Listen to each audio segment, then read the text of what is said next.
Même s'il commence timidement, mais à Betty Tobini, il a joué et on a dansé. Alléluia. Amen. Yes. Avec Dieu, il n'y a pas de limite. Amen. Amen. Alléluia. Amen. Qui d'autre veut faire encore de percées avec Dieu? Ce n'est pas seulement en jouant les instruments. On a encore besoin de personnes ici à la brèche, à la modération. Regardez la voix de maman Nadine. Alors il faudra encore dire, Seigneur, moi, je veux aller là-bas. Amen. Si les gens pour se mettre debout prennent du temps, pour connaître la Bible prennent du temps, pour faire les choses de Dieu prennent du temps, mais toi dis à Dieu, Seigneur, tu as dit, au dernier jour, je répondrai de mon esprit sur toute chair. Alléluia. Amen.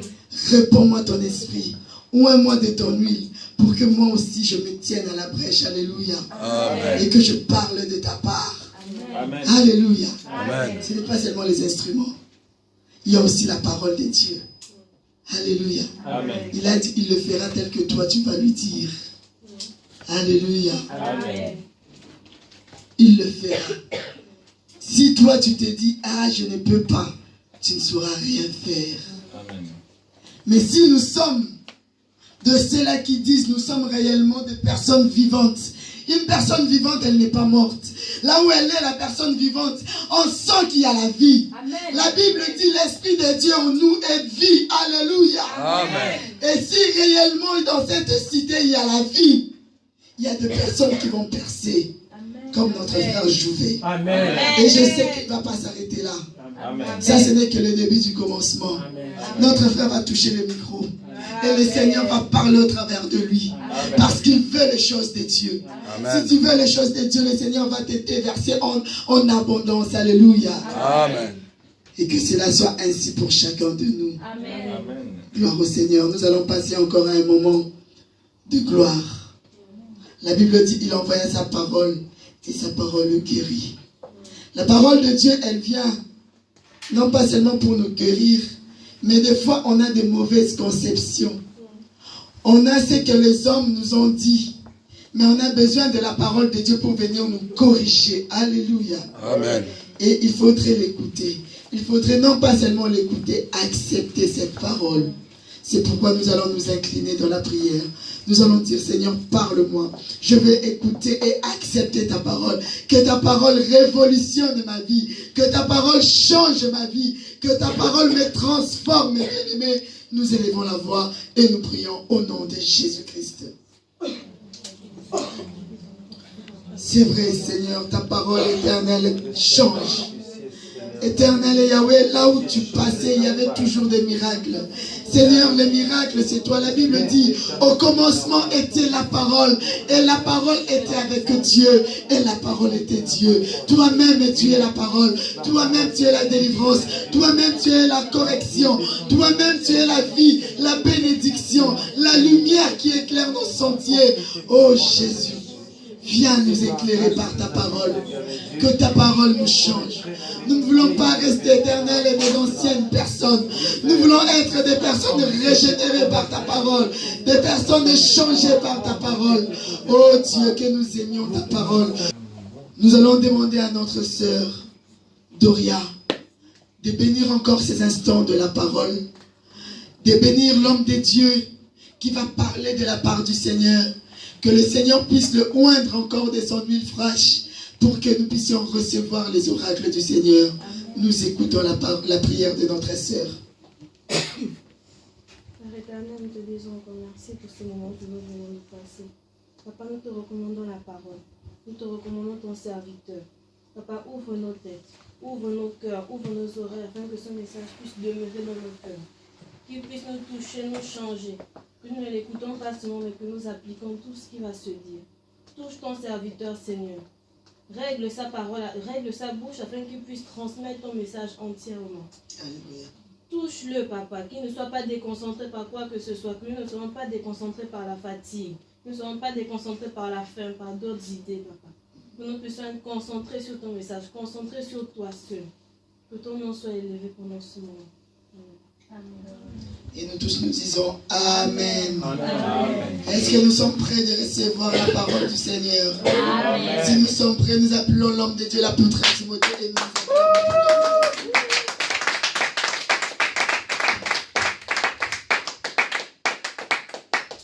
Amen.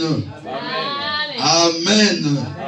Est-ce qu'il y a la vie ici ce matin? Amen. Est-ce qu'il y a la vie Amen. ici ce matin? Amen. Amen. Aujourd'hui, nous allons parler de la part de Dieu. Amen. Amen. Comme nous avons parlé le vendredi à notre veillée de prière. Amen. Amen. Dieu était au contrôle, l'Esprit de Dieu était là. Amen. Et qui a senti l'Esprit de Dieu le vendredi? Qui a senti l'Esprit de Dieu le vendredi? Amen. Donc, notre sœur Charlie n'a pas senti l'Esprit de Dieu. Amen. Amen. Ce matin, nous allons parler de la part de Dieu. Je ne vais pas parler de la part de notre frère Jovelino, mais je vais parler de la part de Dieu. Amen. Amen. Parce que c'est Dieu qui m'a inspiré encore ce matin de nous parler ce matin de quelque chose que nous allons encore vraiment, la chose qui va encore nous amener vraiment dans la présence de Dieu. C'est l'autre côté, maman. C'est l'autre côté. Où est l'autre? Amen. Amen. Là. Non, en attendant, nous entendons notre sœur. Voilà. Je disais, je vais parler de la part de Dieu. Amen. Amen. Car ce que nous allons parler de ce matin, ça ne vient pas de Papa Timothée, ça ne vient pas de notre sœur Keren, mais ça vient de la part de Dieu. Amen. Car Dieu parle seulement au travers de quelqu'un. Aujourd'hui, Dieu m'a oint encore pour nous parler de quelque chose d'important. Amen. Amen. Et sans plus tarder, nous allons nous lever comme d'habitude. Nous ouvrons nos Bibles. Nous ouvrons nos Bibles dans le livre des Actes, Actes des Apôtres.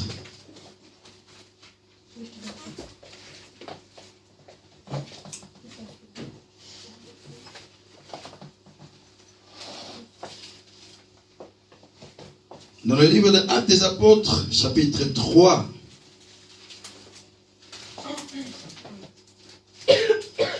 Actes des Apôtres, chapitre 3.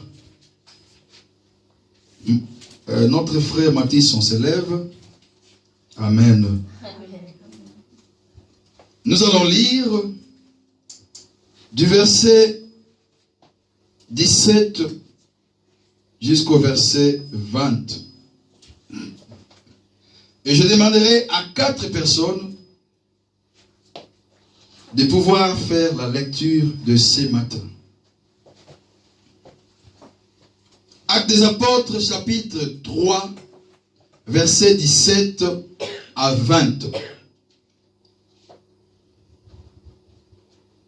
Si tu as trouvé, tu peux commencer le verset 17. L'autre prend le verset 18, et l'autre prend le verset 19, et l'autre enfin le verset 20. À présent, mes frères, je sais bien que vous avez agi sans savoir ce que vous faisiez, aussi bien vous que vos chefs. Mais Dieu a accompli de la sorte ce qu'il avait annoncé d'avance par la bouche de tous ses prophètes, que Christ devrait souffrir, que son Christ devrait souffrir. Repentez-vous donc et convertissez-vous, afin que vos péchés soient effacés, afin que des temps de rafraîchissement viennent de la part du Seigneur et qu'il envoie celui qui vous a été destiné, le Christ Jésus. Amen. Amen. Amen. La Bible nous parle de la repentance. J'aime bien le verset 19 qui dit « Repentez-vous et convertissez-vous pour que vos péchés soient effacés. Amen. Et le verset 20 qui nous dit, enfin, que des temps de rafraîchissement viennent de la part du Seigneur. Amen. Amen. Amen. Amen. Est-ce que nous allons recevoir cette parole-là aujourd'hui? Amen. Amen. Est-ce que le peuple de Dieu peut recevoir cette parole-là aujourd'hui? Amen. Et si tu veux recevoir ça, bien-aimé, tu vas fermer tes yeux. Tu vas mettre ta main sur ta poitrine et tu vas demander à Dieu, Seigneur, me voici ce matin. Je suis là pour recevoir ta parole. Seigneur, parle-moi au travers de ton serviteur et que cette parole puisse donner quelque chose dans ma vie. Nous prions au nom de Jésus-Christ. Notre Dieu Tout-Puissant, ce matin nous sommes là. Nous avons dit que tu es plus grand, ce que l'on dit. Nous avons dit que tu es plus grand, ce que l'on pense, notre Dieu. Car ce matin, tu es plus grand et tu es notre Dieu. Tu veux encore nous parler, mon Dieu, mon roi. Tu veux encore nous enseigner, notre Dieu. Ton peuple est là ce matin, mon Dieu, mon roi. Ton peuple veut recevoir ce matin. Ton peuple veut recevoir quelque chose de précieux qui vient de toi, mon Dieu, mon roi. Ô Père, ce matin, nous voulons que ton esprit nous guide, notre Dieu, et que la chair disparaisse, mon Dieu Tout-Puissant, Père de gloire, afin que ton esprit puisse prendre la place, mon Dieu Tout-Puissant. Nous chassons tout esprit contraire de ton esprit et de notre Dieu. L'esprit de vol, de pensée, de sommeil, de fatigue, de distraction, notre Dieu. Que ça aille loin de cette salle dans le nom de Jésus-Christ. Yahweh, laisse que ta parole de ce matin puisse prendre la place dans la vie de ma sœur, mon frère. Et enfin que ton nom soit glorifié. Dans le nom précieux de notre Seigneur Jésus-Christ. Nous avons ainsi prié. Amen. Amen. Nous pouvons nous asseoir, bien-aimés. Amen. Amen. Je suis encore dans la joie aujourd'hui parce que nous sommes dans la maison de l'Éternel. Je suis dans la joie de voir ma soeur, mon frère. Vraiment, on est bénis. Nous sommes bénis. Tu es béni. Aujourd'hui, nous allons parler de ce que l'Éternel m'a inspiré aujourd'hui de nous parler. J'ai intitulé mon thème aujourd'hui « Appel à la repentance et la conversion ». Amen. Amen. Le vendredi, nous avons parlé de la conversion. Nous avons vu toujours dans le livre de Jean, l'histoire de Nicodème avec Jésus-Christ. Et ça nous a amené dans la conversion. Mais aujourd'hui, nous allons parler, avant la conversion, il faudrait qu'il y ait la repentance. Amen. Amen. Avant la conversion, il fallait qu'il y ait d'abord la repentance. Dans l'Acte des Apôtres, chapitre 3, verset 19, la Bible nous dit « Repentez-vous donc et convertissez-vous. » Amen. Amen. La Bible commence pas par « Convertissez-vous et repentez-vous », mais la Bible commence par « Repentez-vous et convertissez-vous. » Amen. Nous avons besoin de la repentance afin que le changement puisse prendre la place dans nos vies. Amen. Amen, Amen Église. Amen. Aujourd'hui, dans nos églises, les gens n'aiment pas qu'on parle de la repentance. Aujourd'hui, les gens dans l'église, ils n'aiment pas qu'on parle de la repentance. Mais sans la repentance, tu ne peux pas accéder dans la conversion. Amen. Amen. Tu dois te repentir. Amen. Amen. La Bible dit dans le verset 19, repentez-vous donc et convertissez-vous pour que vos péchés soient effacés. Quand tes péchés sont effacés, bien-aimé, ça va t'amener à changer. Ça va t'amener dans le changement. Nous avons défini la conversion l'autre fois étant une démarche par laquelle une personne se tourne résolument vers Dieu. C'est une démarche à laquelle une personne se tourne résolument vers Dieu. Et ce qui lui assure l'entrée dans le paradis. Amen.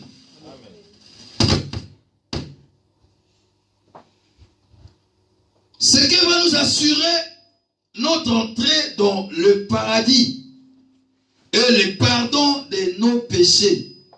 Amen. C'est la conversion. Nous devons nous convertir pour accéder, pour voir la route du paradis que Dieu nous réserve.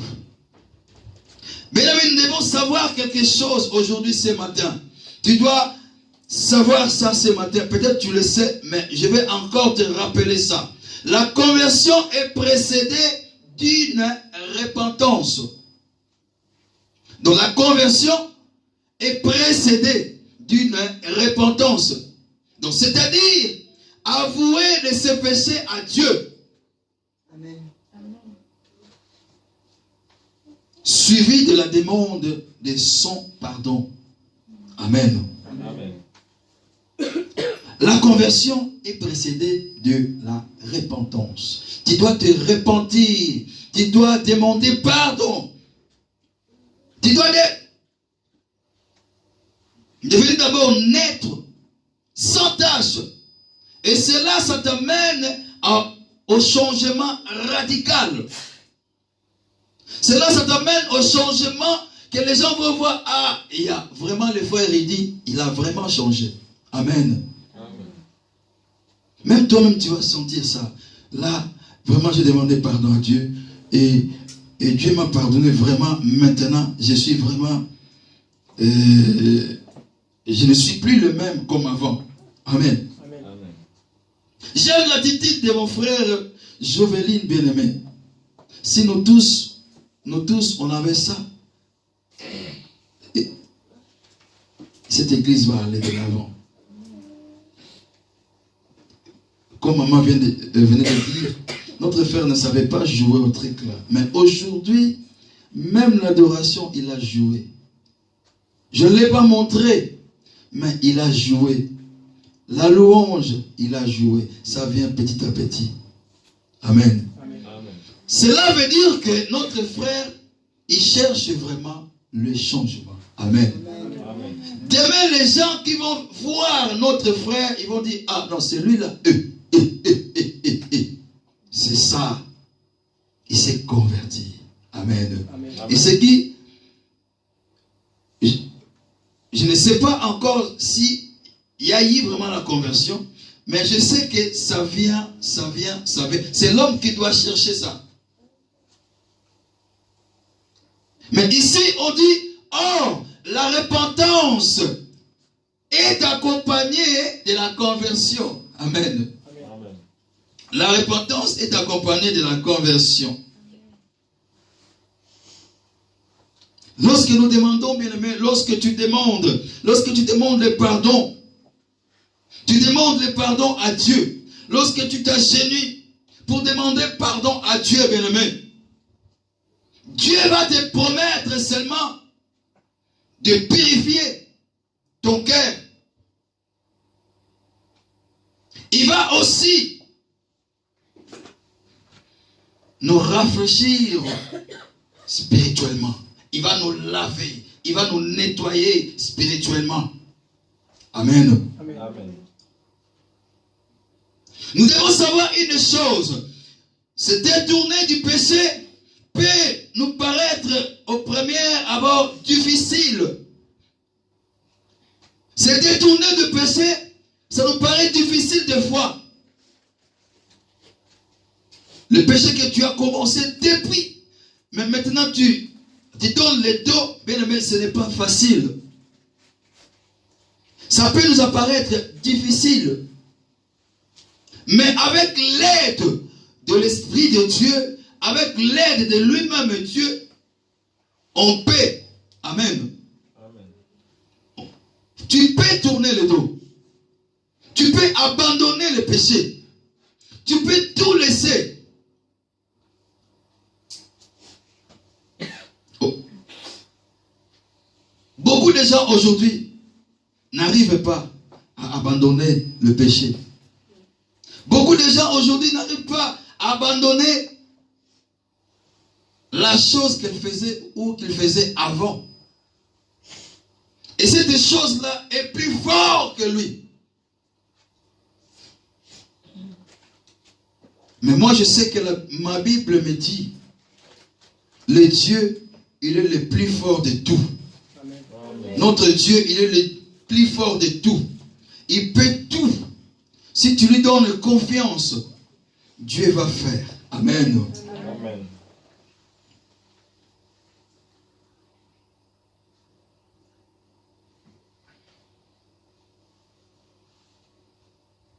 Nous avons des comportements que nous devons abandonner. Nous avons des choses que nous devons abandonner. C'est que Dieu nous demande. Et quand tu abandonnes cela, bien aimé, ça t'amène dans le chemin de la vérité, ça t'amène dans un chemin que Dieu t'attend. Amen.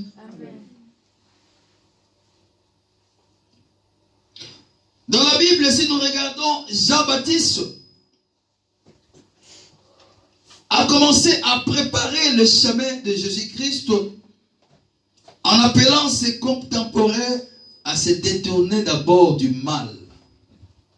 Mais avant d'être baptisé, avant d'être, si c'est comment, tu dois d'abord te détourner du mal.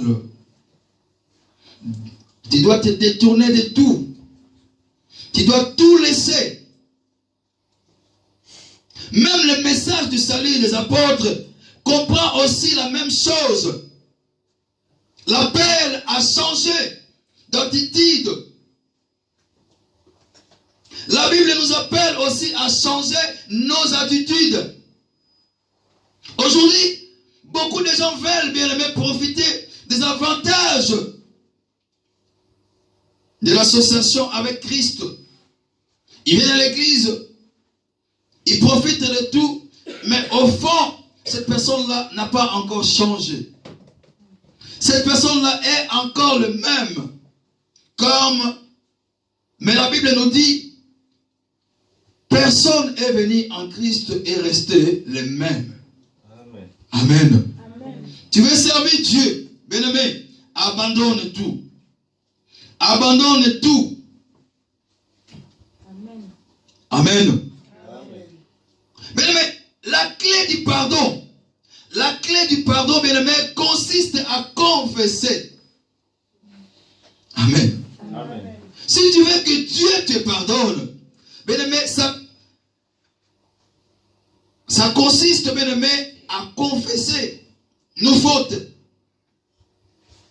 Pas seulement se confesser, mais se détourner aussi. Amen. Amen. Tu confesses, oui, tu confesses, mais est-ce que tu as donné le dos? Peut-être non. Amen. Amen. Et c'est pourquoi beaucoup de gens aujourd'hui, ils continuent à tomber. Ils continuent à tomber toujours. Parce qu'ils confessent, Seigneur, pardon, j'ai fait ceci, c'est ça. 10 minutes après, il reprend la même chose. Parce que la personne n'a pas tourné le dos. Amen. Amen. Nous devons tourner le dos. Pour que le péché là ne te voie plus. Amen. Amen. Tu dois tourner le dos, bien-aimé. Quand tu confesses, quand tu demandes pardon, Seigneur, pardonne-moi. Seigneur, regarde là où j'ai tombé. Bien-aimé, la main qui te dérange à tout moment, tu dois couper ça. Amen. Amen. On ne dit pas la main qui te dérange, tu dois mettre les pansements. Non. Tu dois couper ça pour que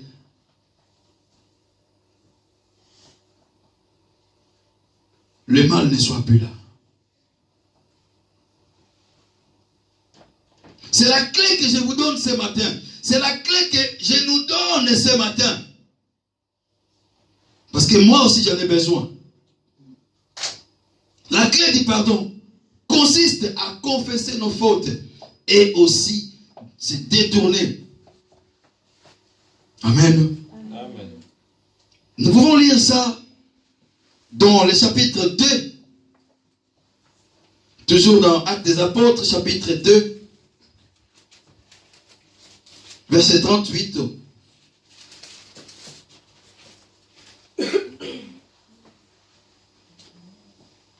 La Bible nous dit, Pierre leur dit, changez radicalement, que chacun de vous reçoive le baptême au nom de Jésus-Christ pour le pardon de ses péchés, et vous recevrez les dons de l'Esprit Saint. Amen. Amen. Amen. Amen. Et j'aimerais que cette verset-là, notre sœur Dorian nous lise ça encore. Verset 38. Verset 38. Et Pierre leur dit, repentez-vous et que chacun de vous soit baptisé au nom de Jésus. Attends. Qu'est-ce que Pierre leur dit? Repentez-vous et que chacun de vous soit... Repentez-vous. Repentez-vous et que chacun de vous reçoive, soit baptisé au nom de Jésus-Christ. Amen. Nous devons nous repentir d'abord. Et cette repentance, ça va nous amener au baptême. Amen.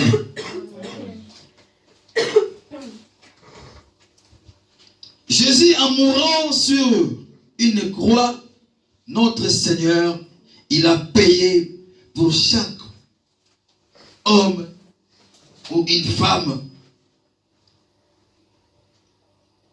Il a payé pour moi et toi.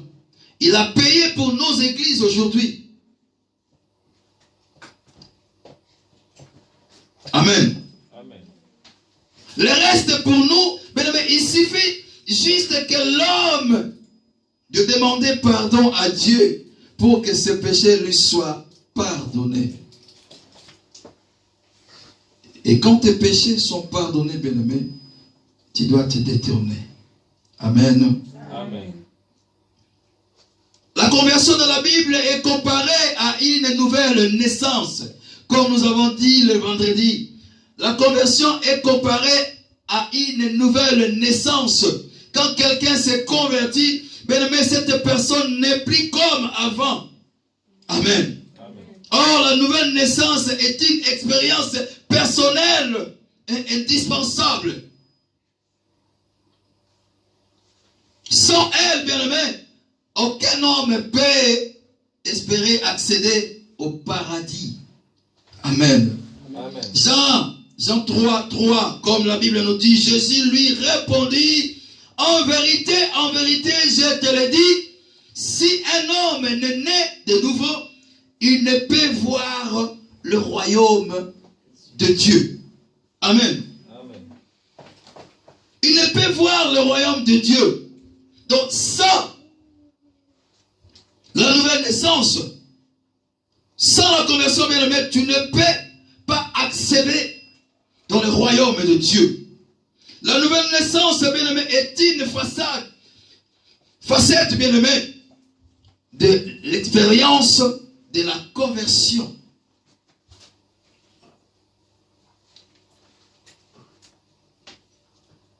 Cette nouvelle vie-là, bien-aimé, ça inaugure quelque chose.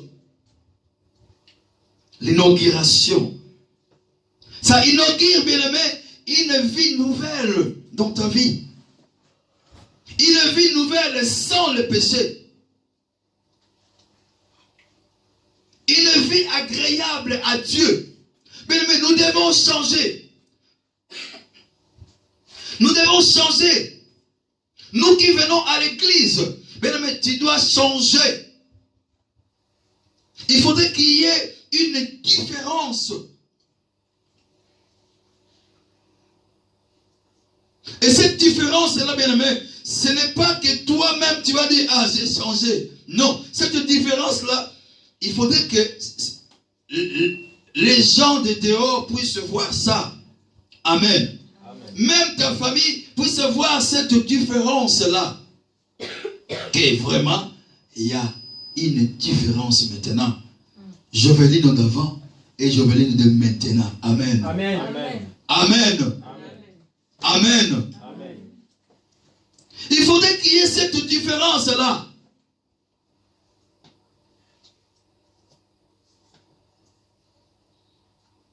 Cette inauguration-là, tu viens inaugurer quelque chose de nouveau.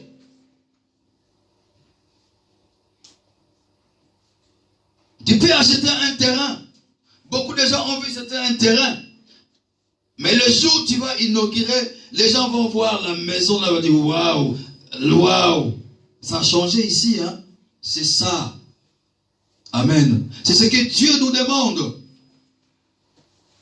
De changer radicalement. La nouvelle naissance. Cette nouvelle vie, bien-aimé, n'a plus rien à voir avec celle d'avant. N'a plus rien à voir avec celle d'après. Celle d'avant. Celle d'ancienne.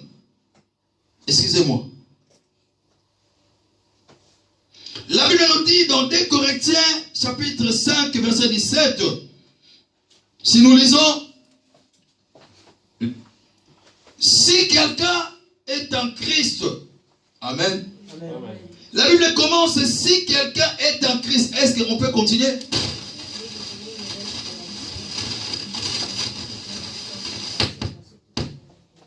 Amen. Amen. Si quelqu'un est en Christ, quoi? Une nouvelle créature. Toutes choses sont passées et voici que toutes choses sont devenues nouvelles. Amen. Si quelqu'un est en Christ, il est une nouvelle créature. Il est une nouvelle créature. Les choses anciennes sont passées. Voici toutes choses sont devenues nouvelles. Amen.